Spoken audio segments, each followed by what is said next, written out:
प्युठानमा पहिलो पटक सवारी चालकहरूको लागु असो तथा मादक पदार्थ सेवन लापसे मापसे चेक जाँच अभियान सञ्चालन गरिएको छ। अनि पछाडि कति दूरीमा गाडी आछ भन्ने कुरा हेर्नको लागि बनाएको हो यो है। हजुर यसो भएमा चाहिँ हेर्दा के हुन्छ भने समस्या हुन्छ, यस्तो यस्तो गर्नु भने पछाडिको चाहिँ देख्न सकिन्छ है। लाइसेन्स बोक्नु भएको छ।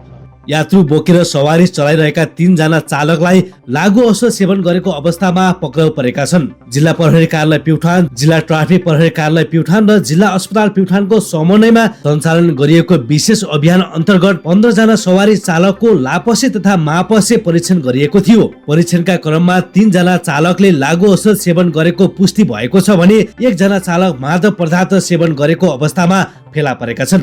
यो पान पुकार खैनी बिडी छुट्यो नखानुहोस्। उहाँ बस्नु भएको छ नि उहाँ म्याडमलाई तपाईँको त्यो खाएको स्माइल गलत लाग्न सक्छ कि उहाँले त खानुहुन्न होला नि त। यो पनि के भने रोड डिसिप्लिन सडक अनुशासनभित्र पर्छ। सडक अनुशासनलाई तपाईँले पालना गर्नुहोस्, बिस्तारै हिँड्नुहोस्। कुनै पनि समस्या छ भने प्रहरीलाई भन्नुहोस्, ट्राफिक प्रहरीलाई भन्नुहोस् होइन। तपाईँले यत्र महँगा गाडी किन्नुहुन्छ, महँगा गाडी किन्दाखेरि हामी ट्राफिक प्रहरी अथवा प्रहरीलाई खबर गर्नुहुन्न नि त। जब तपाईँलाई दुःख पर्छ, जब तपाईँको गाडी एक्सिडेन्टमा पर्छ अनि प्रहरीलाई खबर गर्नुहुन्छ, ट्राफिक प्रहरीलाई खबर गर्छ अनि हामी तपाईँलाई के गर्छौँ, रेस्क्यु गर्छौँ।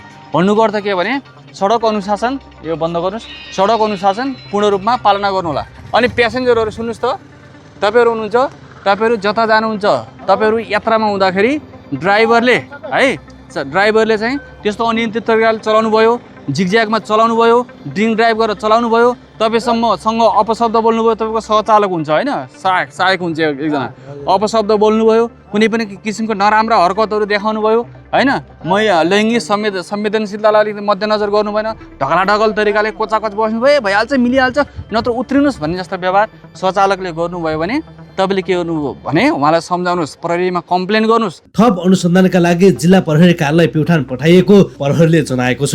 यो अभियानमा जिल्ला प्रहरी कार्यालय प्युठानका प्रमुख नरहरि अधिकारी, जिल्ला ट्राफिक प्रहरी कार्यालय प्युठानका प्रमुख विष्णु नेउपाने तथा जिल्ला अस्पताल प्युठानका व्यवस्थापन समितिका अध्यक्ष रोयल कृष्ण बस्याल लगायतको प्रत्यक्ष सहभागिता रहेको थियो। जब आफ्नो गाडीमा यात्रु हालिसकेपछि यात्रुलाई पछाडि फर्केर आफ्नो गाडी नम्बर भनिदिने, त्यसो गर्दा के हुन्छ भने भोलि बिहान कुनै ठाउँमा यात्रु झरिसकेपछि सामान छुटिहालेमा तत्कालै प्रहरीलाई खबर गर्न सकिन्छ र उहाँले सामान प्राप्त गर्न सक्नुहुन्छ। कमसेकम यात्रुले अधिकार हो है, आफ्नो चाहिँ गाडी नम्बर जान्ने उसको अधिकार कुरा पनि हो र चालकले चाहिँ आफ्नो चाहिँ यात्रुलाई सबैलाई चाहिँ गाडी नम्बर भनिदिनुपर्छ है। अनि चालकको ध्यान चाहिँ रोडमा हुनुपर्छ। धेरै समस्या के देखिएको छ भने एउटा हातमा मोबाइल फोन, इयरफोन लगाउने, यसो गर्दा के हुन्छ भने ध्यान चाहिँ मोबाइलमा चाहिँ कानमा हुने गर्छ र यस ठुला घटनाहरू हुने गर्छ। सम्बन्धित निकायका अनुसार सार्वजनिक सवारी साधनलाई सुरक्षित, व्यवस्थित र दुर्घटना रहित बनाउन यस्ता चेक जाँच अभियान आगामी दिनमा पनि निरन्तरता सञ्चालन गर्नुपर्ने आवश्यकता रहेको प्रहरीले जनाएको छ। सार्वजनिक सवारी चालकको जिम्मेवारी यात्रुको सुरक्षासँग प्रत्यक्ष जोडिएको विषय भएकाले लापसे र मापसे नियन्त्रणका यस्ता अभियानलाई प्रभावकारी रूपमा नियन्त्रण दिनुपर्ने स्थानीयवासीले माग गरेका छन्।